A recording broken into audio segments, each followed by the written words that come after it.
G'day YouTube, my name's Lance. Welcome to Bundy Bear's Shed. Well, the weather report. Look, it's a little bit cloudy, 17 to 28 today. Slightly overcast, but yeah, no rain apparently, which is bloody good. I've just got today's Tuesday, and I've just got the trailer hooked up to the ute there at the moment, and we have the Bundy Bear show for Wednesday, Thursday and Friday. Thursday being People's Day, and Friday they have the rodeo to finish the show off, so the club's putting on a display. I think we've had 22 members sign up to say they're coming to the show. You do have to watch them sometimes. Some of them say, yeah, they're coming, they'll turn up today and grab a free pass to get in, and then tomorrow you just see them walking around. So, if I rain, I used to do that in the past. No, where's my free pass? Need me free passes. And some of the people that were taking stuff there, they were having trouble getting enough passes. And yeah, the blokes that are in the know, they come the day before and say, oh, I need me pass to get in the morning. I'm bringing this and that, and nothing shows up. So human nature. Not me. So I've organised some passes. Ed and Glenda went out yesterday and marked out our site. Ed's a club member, and he's taken on marking out our compounds. Well, he gets a string line out and you put one in here and you get it there, and he goes along with the paint marker, and they are dead-eyed dick, straight as straight can be. And then I think that's the blue lines on the outside, then there's a white line 1.5 metres in from that, and that's as close as an engine's allowed to be to the fence for insurance purposes, so you know, people can't reach over and touch them. So Ed and Glenda went and did that yesterday. The club had a great display at the Maryborough show. The Yesteryear Club, which is it's a club north of town by about 30 k's, up near Avondale. They have a tractor pull sled, and still not over this wog. It's still in the chest, but anyway, not dead. Don't feel like dying this week. I just way too much on, and. But anyway, Yesteryear Club have a sled, and they're lending it to us for our rally, and they're going to come and run it and be part of our rally, which is great. In the past, all these clubs had all these crotchety old farts that didn't want to get on with the club next door because there's a bit of bad blood there, and in some of the old blokes there's still a bit there. But anyway, we're not counting for that. But yeah, today I'm going to take the Massey 135. I'll give you a look at that. Through the week I finished the carry-all off. I got all the wood painted. I repainted the main frame. I popped all the rivets on the tag and repolished the tag and put it back on. And for the last week, since I got it going, which is probably, perhaps Sunday to pick a day, I'm not sure. Yeah, look, it'd have to be Saturday even, Saturday. And I've got one of the club Corflue signs on the back, and we just park it out near the road.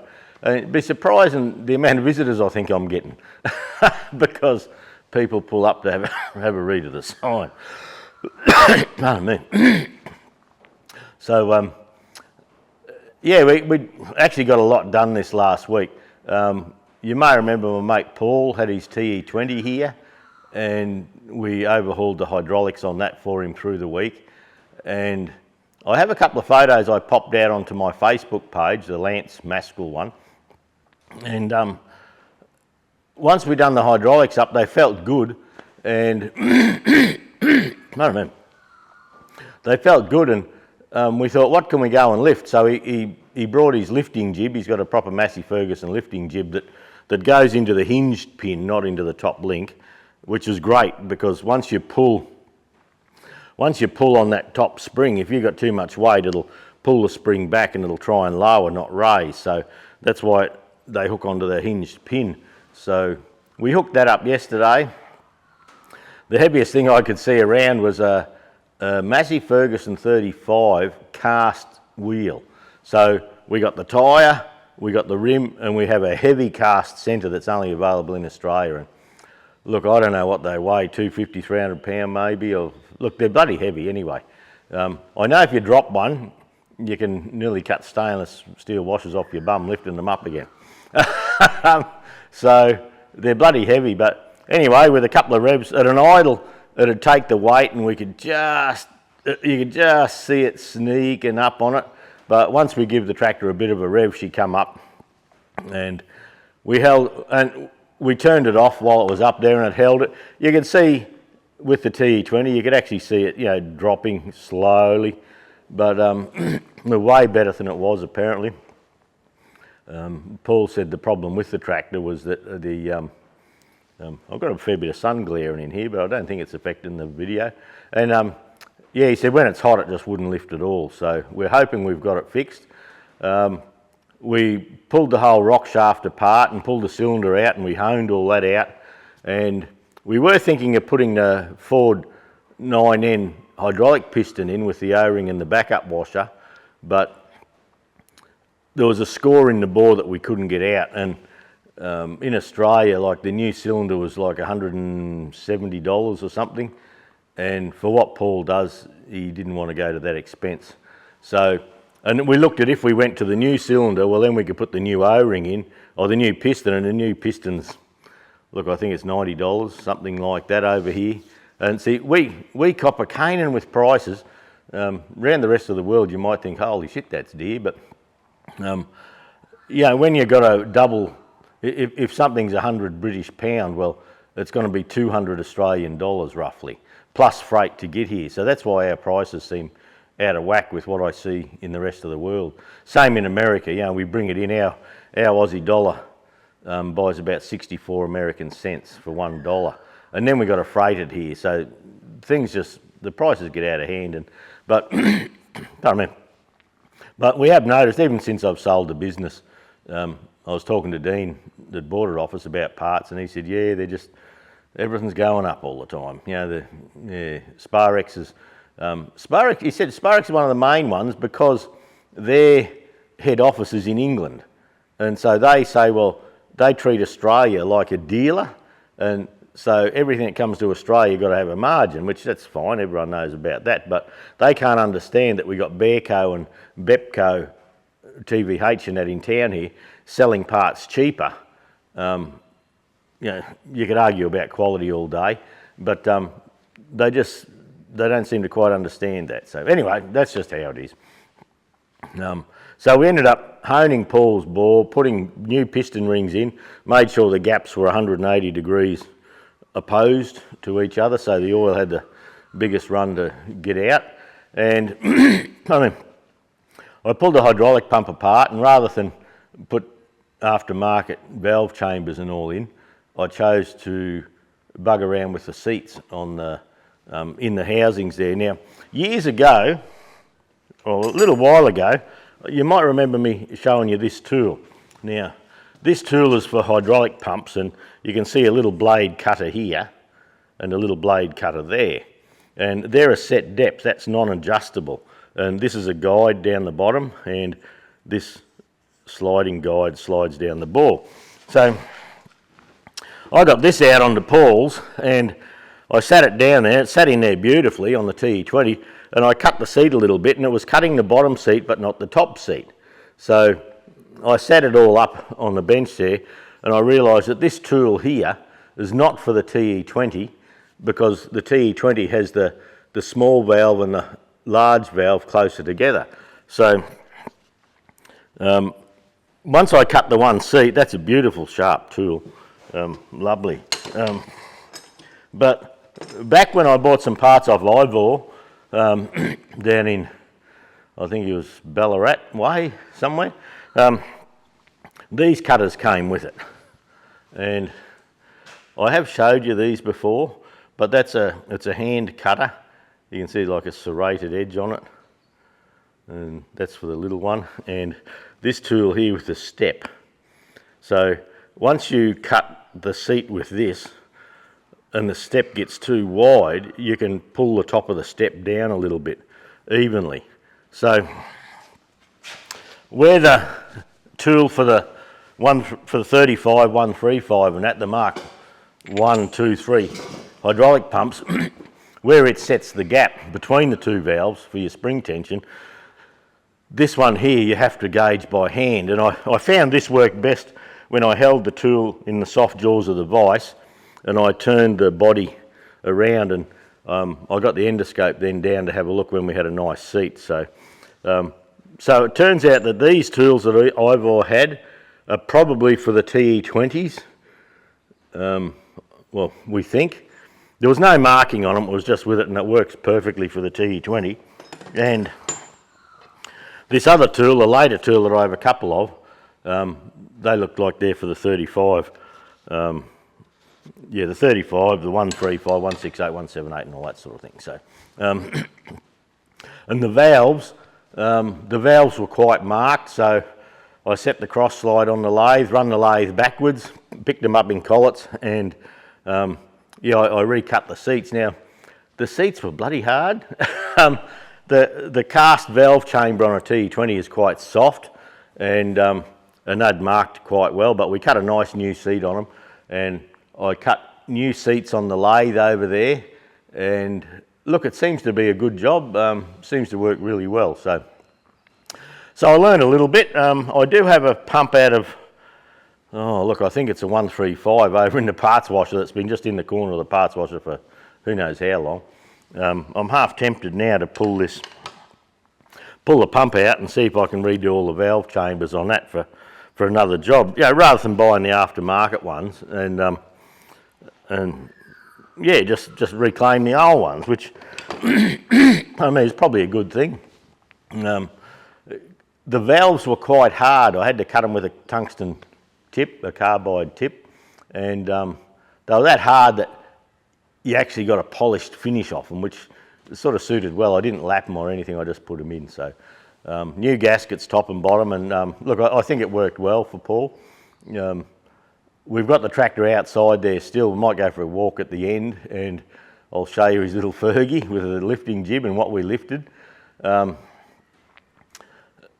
look, all in all, it was a bloody busy week. The lifting jib that I got Kempies to make for us for the rally, I finally got that all sanded back once more, and I got the CRC rust converter onto it, and I found some old orange paint that I had under the bench under there for years, and I had a little Alice Chalmers one time, and I got some paint mix for it by J.A. Toft in town here, and look, they did a good job of mixing it, but I needed some more. Later on I found some different brackets to hide your wiring and things like that, but I'd used all the paint, so I went in to buy a litre of paint and took the old can with it and get them to mix it, and they sent it home, and it wasn't even close. And I took it back 2 or 3 times, and they said, look, that's as close as we can get. And I said, well, you bloody made it once. But see, what they do, they have the counter blokes, the blokes that sell the bearings and the seals and the O-rings, they have them up the back mix and paint, so it's not their area of expertise, I don't feel. So anyway, they wouldn't refund me for it or anything like that, so I must have had that paint locked up here for 20 years, I reckon. Anyway, I got that out, and I thought, well, bright orange, that'll do. And I got the Bundy Bear shed stencil and put on the side. I went a bit heavy with the paint on the stencil, it's a little bit blurry, but I've got a bit of reflective tape on it. And while I was mucking around on the paint bench, I come across, a little bit of green 2-pack left over from painting the John Deere. Now, I painted the John Deere in 2017. I have memories come up on Facebook of me driving around without the bonnet, and I've showed you in the past, you know, the filler and that was flaking off the bonnet and things like that, because at the time I had a show in Kangaroo on, I had to be there Friday morning, leave Friday morning, and Sunday night I'm still trying to get colour on the bonnet, and I rushed it, and I knew I shouldn't have done it, but I did. And anyway, it took a couple of years, but it bit me on the bum, and the paint didn't take properly. So anyway, I found some paint there. So yesterday I thought, well, it was getting worse, this rust, and it was starting to stain the other paint where it was running down. And I thought, bugger this. So I've sanded just a section of the bonnet down, and where I had the filler around the exhaust, you can't actually see that, but I chose not to re-bog it and make the whole big job. I chose to sand it all down, get it pretty good, and I've got mask lines that I'm going to try and blend today. The paint seems, it's chemically set 2-pack paint, so it seems nice and hard this morning. So I'll pop up and I'll get the buff and I'll just try and blend the edge a little bit. The bonnet needs a paint, needs a polish anyway. It's getting, just from sitting in the shed, you know, a bit of paint here and paint there. So the bonnet does need a bit of a cut back. So I'm going to try and do that. With the Bundy Bear show on today at 1 o'clock, we got to be in helping set up and do the fencing and all that. So I'll take the 135 with the carry-all and the sign on the back, and I'm going to nearly sound like rain. And I'll try and get this bonnet finished and put that on and take the John Deere in as well. And there was a couple of places where I had tie downs and where I'd taken a number plate off it and that where the paint was marked. So while I had some paint in the gun yesterday, it gave me the opportunity to touch up the paint around the tractor. So I'll pressure clean the tractor again this morning.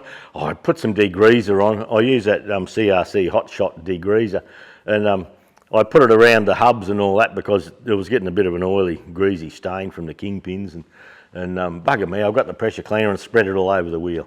So, so now I've got to hop down on my knees with a bit of rag and a bit of petrol or a bit of degreaser and wipe all that to get it nice and clean.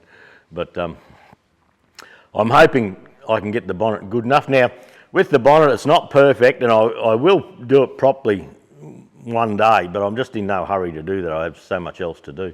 And if I can just blend the paint, and so it's a high tractor, and you've actually got to really look around the back of the exhaust to see that I've left the, you know, there's marks there where you can see where I tacked a sheet in. I had to fold the corners and cut the holes and put heat shields in behind the bonnet and all that when I did it back in 17. And for the moment, I just didn't want that peeled up paint look with rust getting under it further and further. So I sanded it right the side back, cleaned it up as best I could, and used a CRC rust converter. And then I put a Bearco primer under that, then sanded that reasonably level. And I say reasonably, it's not perfect by a long shot. And then I put the 2-pack on. So this morning the 2-pack feels good.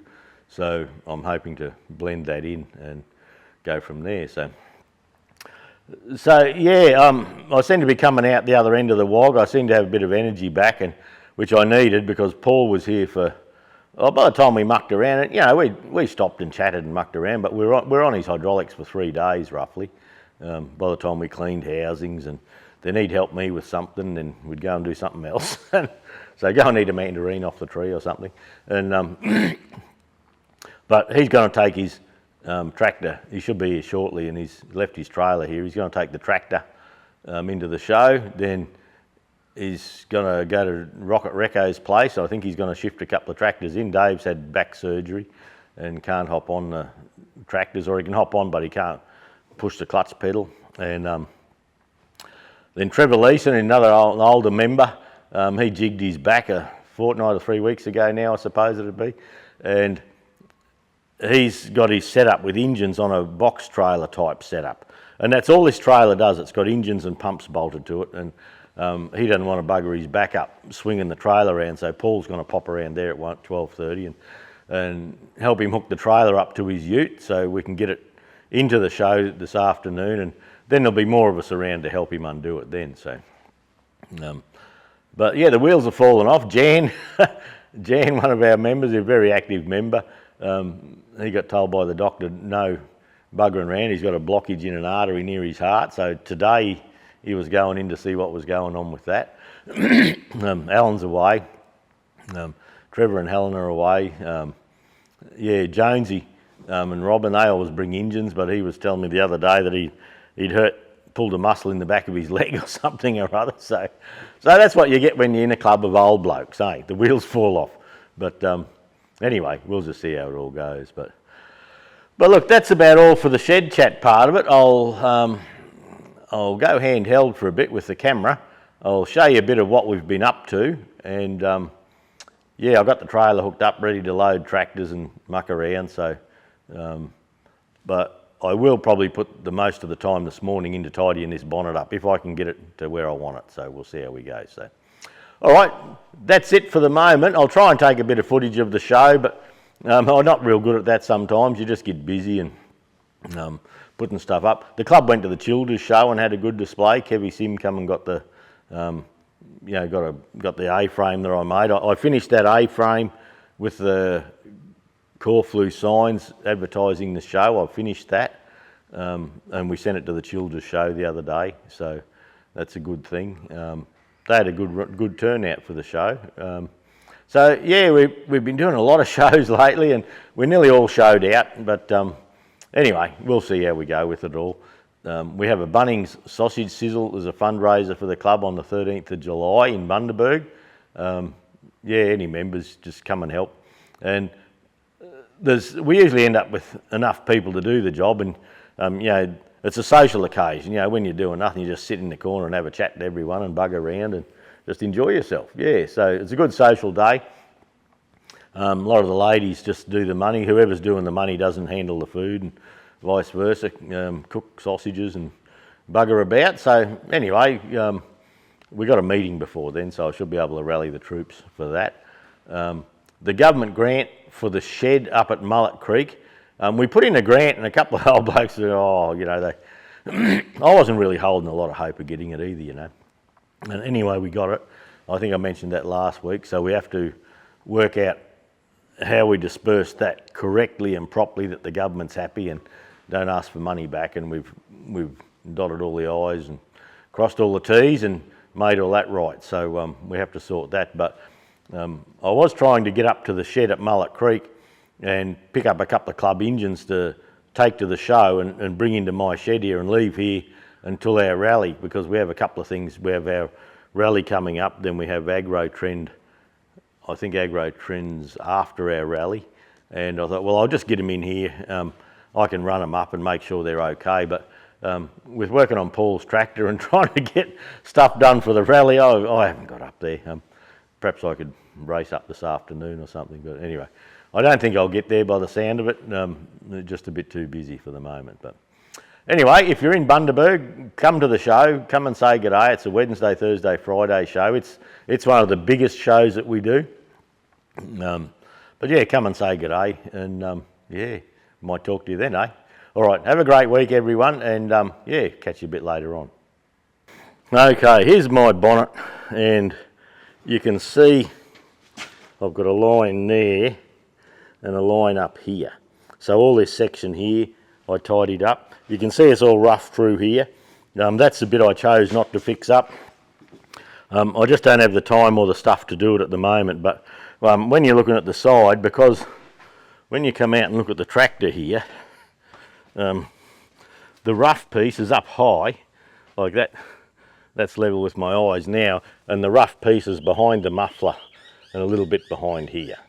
So that's okay, but I've got that pretty well tidied up, painted up. All the paint's been touched up that I can see. I've had it out here running it, warming it, mucking around, so I'm hoping to get that to the show, and I'm hoping, even if I don't get that bonnet blended properly, it'll be good enough. It's certainly better than it was, and the old 2-pack, you get a bit of a gloss there, so that's straight off the gun. So, but yeah, it's nice and hard. So I might leave it an hour or two yet and just let it harden that extra little bit more. Then you can see it's just a little, just needs a buff back. It's just got bits and pieces. I haven't done it since I painted it originally, so you know how paint gets a bit sticky. So anyway, we'll go for a little walk. The shed's still good. Paul picked up all my tools that he used and put them over there because he wasn't sure where they went, so that's good. We come up through here. There's the bay that we had Paul's tractor on. I can't claim any tidying up of that because he did it. Then we come around here. Well, actually, I'll put another light on first.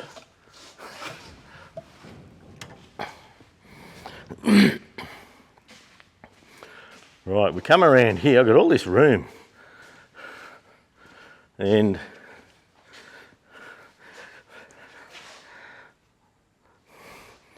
that's the lifting jib we finished now. Yeah, that's a good thing. I've got a red stripe there so people don't pull it out too far. We're just letting that, well, the paint's cured now, it's nice and hard. And on the 3-horse over there, I'm collecting all of the lifting slings and making sure they're all legal and readable and all that sort of thing. So we're getting all that sorted. We'll come back out here. Oh, I got the pallets burnt and the fire heap tidied up. I got the Johnny going for that, and I've just pushed all that up just to keep it neat so I can mow around that. I kept a couple of pallets over there just for, yeah, if I want to stand on the forklift or something like that. But we've got Paul's trailer over there, the Massey 20, which will be hopefully slashing after the show. And if we come over here, here's Paulie's little TE&D. And so this is his old Massey Ferguson lifting jib that lifts off the hinged point there. And they sort of push on the drawbar. And we lifted that heavy centre. So that's quite some weight for so far out when you consider how far off the back of the tractor that is. So yeah, it's going well. The plough over there, we're going to put that on my TE20 to take to our rally so we can get some young people in and involved. I've got the trailer hooked on, ready to tip him up and take a tractor into the show a bit later. I can't show you the 135 at the moment. It's way up the front. You can, there he is hiding up there. So,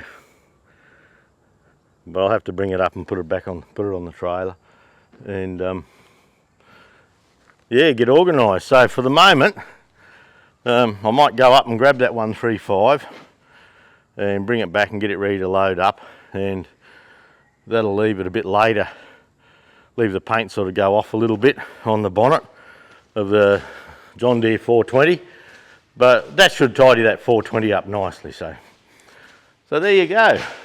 There's the sign from the John Deere. I've got that out. I need to give that a bit of a bath. Yeah, 1957. The special equipment was 750/16 4-ply front tyres, 1138 by 4-ply rear tyres, an all-fuel engine with thermostat for altitudes less than 5,000 feet, 3-point hitch and load and depth control. Serial number 115717. So that's the sign that I display with it. All right, we'll catch you all next week.